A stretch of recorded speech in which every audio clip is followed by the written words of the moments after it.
authorities the ability to block websites that glorify terrorism without the intervention of a judge, referring them instead to the French Data Protection Authority. Thirdly, the legislation imposes a ban on individuals entering or leaving the country, whether there are serious reasons to believe that someone is planning to travel abroad to take part in terrorist activities, war crimes, or crimes against humanity. Key word there, humanity. So the French Patriot Act predates their 9/11, just like America's. And they are already active in the war on terror. So what are we seeing? A massive psychological operation on humanity to get people ready to accept the New World Order. This fake shooting is not only affecting Paris, but it is affecting other places like Canada. Let's see here. While expressing solidarity with France over the shooting attack on the Paris office of Charlie Hebdo last week, Prime Minister Stephen Harper said his new anti-terrorism bill will be tabled shortly after Parliament resumes in late January. Harper also said, the reality is that our security agencies are able, in vast majority of cases, to identify threats that are out there and to prevent them from coming to fruition. The arrests in Ottawa and the horrific events in France would seem to strengthen his hand to move ahead with the legislation. Do you see how it works? It works in different areas. They're going to be able to push through these types of changes. Remember, this is France's 9/11. And you may not think, that ain't no 9/11. Look, they feel like it's their 9/11. They are experiencing the emotional pain just like America did during their 9/11. Do you see how it works? Now they can be taken advantage of. They can say, look here, we need to do this for your safety. We don't want you to go through this pain again. And people are like, yeah, I don't want to be sad no more. That's how they do it. Eric Holder from America states, it means that we have to have our intelligence community. We have to have the law enforcement community. We have to have our state and local community counterparts. And we have to have the American citizens be vigilant, he said. It will take the entirety of the American nation to keep us safe. One of the things we have certainly gleaned from these interactions is there is a greater need for us to share information, to knock down these information sharing barriers so we can always stay on top of these threats. Let's look at one of the fake shooters, Cherif Kouchi. He was already known to French authorities around a decade ago.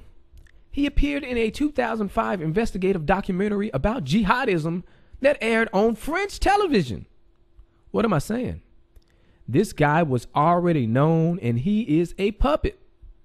According to the official story, this guy was on the telephone talking to BFM TV News, making statements before he got killed. And while that sounds ridiculous, his friend Amidi Coulibaly did the same thing. Amidi Coulibaly is the guy who allegedly killed people in a kosher market in Paris. He was on the phone making statements to BFM TV saying he wanted to defend Palestinians and target Jews. What the heck?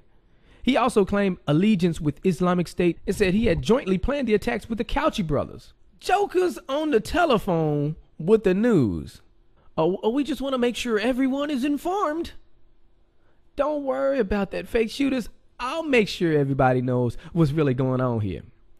This Amidi Coulibaly guy was already known too. See, he met with French President Sarkozy in 2009. This is a manufactured story to bring about that New World Order agenda. Let's look back at Cherif Kouchi talking to the news on the phone. He stated, I was sent, me, Cherif Kouchi, by Al-Qaeda of Yemen. I went over there and it was Anwar al-Awlaki who financed me. Now that sounds super unnatural. Why would you say your name like that, Joker? But there's even more problems in that statement once you break it down. I was sent, me, Cherif Kouchi, by Al-Qaeda of Yemen. Note he said Al-Qaeda. Who are the old war on terror boogie people? He also said Yemen, which is the place Obama was told to reboot the war on terror. His friend Amidi said ISIS. So we have a kill two birds with one stone situation, in that Al-Qaeda and ISIS are both the targets from these events. More reason to continue the war on terror. Let's keep it going. He also said, I went over there and it was Anwar al-Awlaki who financed me. Finance. Anwar al-Awlaki? He is a U.S. government asset who worked with the FBI and also dined with the Pentagon after 9/11. What the heck? Over 900 documents have been released through the Freedom of Information Act that support claims that al-Awlaki, who eventually went overseas and linked up with Al-Qaeda affiliate, worked with the FBI, and was likely a U.S. government asset. Let's look at the shooters again. These jokers came out of the car with ski mask on. Ski mask means you don't want to be identified. But what do? Leave the ID in the car. U.S. officials saying, these guys look like military-trained professional shooters. Then why would they do something stupid like leave their identification in the car? Why even wear a ski mask? And not only that, but they call a news journalist.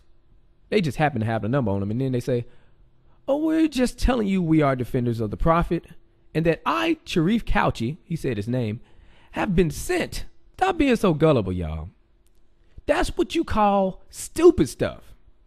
That's just like him shooting with a ski mask on, then start talking about, hey guys, it's me, Sharif. You know, from the 2005 documentary?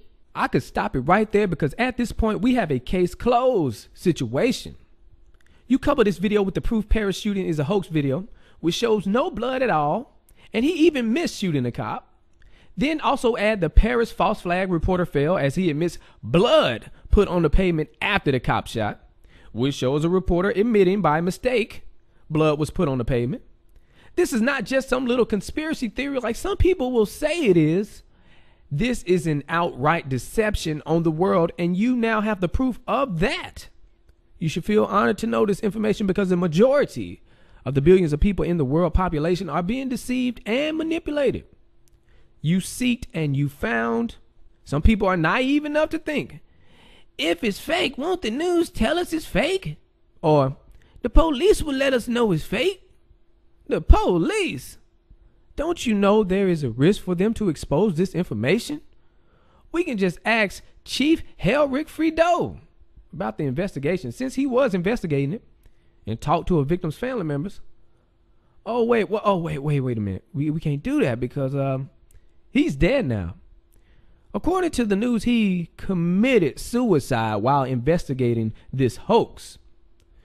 Two things that are likely here. Either he committed suicide because he was so shocked he found out it was fake, or someone helped him commit suicide because he found out it was fake. Because without a doubt, it was fake. Multiple distractions with this stage shooting, some for the masses, some for the awakened. One distraction set to be distributed through the alternative media is that this is an attack on freedom of speech. That's right, you are supposed to say it's an attack on freedom of speech.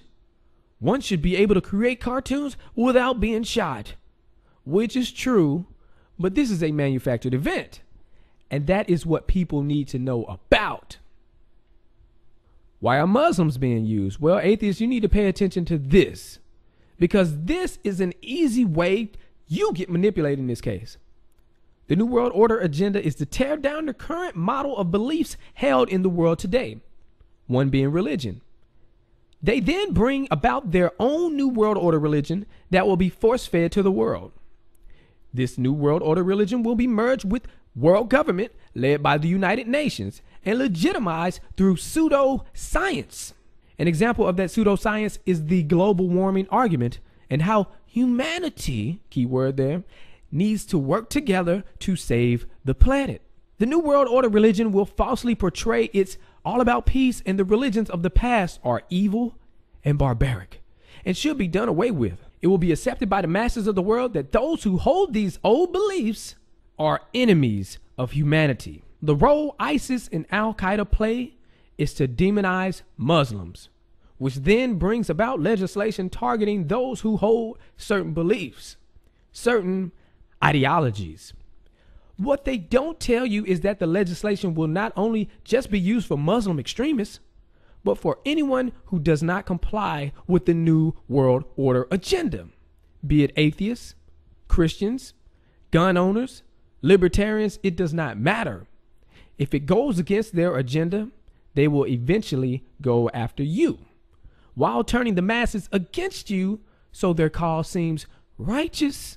You have to understand, they have to tear down all of the religions to unite the masses under theirs. Let's look at what Richard Dawkins said. No, all religions are not equally violent. Some have never been violent. Some gave it up centuries ago. One religion conspicuously didn't. They shouted, "We have avenged the Prophet Muhammad." Some useful idiot will claim it had nothing to do with religion. Now, many atheists will agree with him and run stories stating the same thing without breaking down the fact that the whole thing was staged. Why? Because of their bias. And that bias will be used against them. But not just for them, but for every other set of beliefs. Your bias will be used against you. The New World Order is based upon the dawn of the age of Aquarius. The major trait of that age is the social network. What I mean by social network is that people will do things more in a group manner. Groupthink will be emphasized over the individual mind. The New World Order religion will tell you everyone is one entity instead of several individuals. By saying this, they will have more control because everyone will be thinking the same force-fed ideology, and anyone who thinks differently will be easily identified and shunned because they are disturbing the peace. That supposed peace will be given by the New World Order. You need to know these quotes. To achieve world government, it is necessary to remove from the minds of men their individualism, loyalty to family traditions, national patriotism, and religious dogmas. And that is from Brock Adams, director of United Nations Health Organization. The world can therefore seize the opportunity to fulfill the long-held promise of a new world order, where diverse nations are drawn together in common cause to achieve the universal aspirations of mankind. And that's from George H.W. Bush. The real truth of the matter is, as you and I know, that a financial element in the larger centers has owned the government ever since the days of Andrew Jackson. That's from Franklin D. Roosevelt, November 21st, 1933. Now, why would he lie over something like that? The New World Order must meet with immediate need and not be an attempt to satisfy some distant, idealistic vision. The New World Order must be appropriate to a world which has passed through a destructive crisis and to a humanity which is badly shattered by the experience. The New World Order must lay the foundation for a future world order, which will be possible only after a time of recovery, of reconstruction, and of rebuilding. In the preparatory period for the New World Order, there will be a steady and regulated disarmament. It will not be optional. No nation will be permitted to produce and organize any equipment for destructive purposes or to infringe the security of any other nation. The New World Order must be appropriate to a world which has passed through a destructive crisis. We are concerned with only one subject, the ushering in of the New World Order. The present world order, which is today largely disorder, can be so modified and changed that a new world and a new race of men can gradually come into being. Renunciation and the use of sacrificial will should be the keynote for the interim period after World War II, prior to the inauguration of the new age. The New World Order will be founded on an active sense of responsibility. The rule will be all for one and one for all. This attitude among nations will have to be developed. It is not yet present. And those were all quotes from Alice Bailey of Lucis Trust. Lucis Trust works with the United Nations to bring about this New World Order agenda. More quotes from her. The vision in men's minds today is that of the Aquarian age, even if they recognize it not. The future will see right relationships, true communion, a sharing of all things, wine, the blood, the life and bread, economic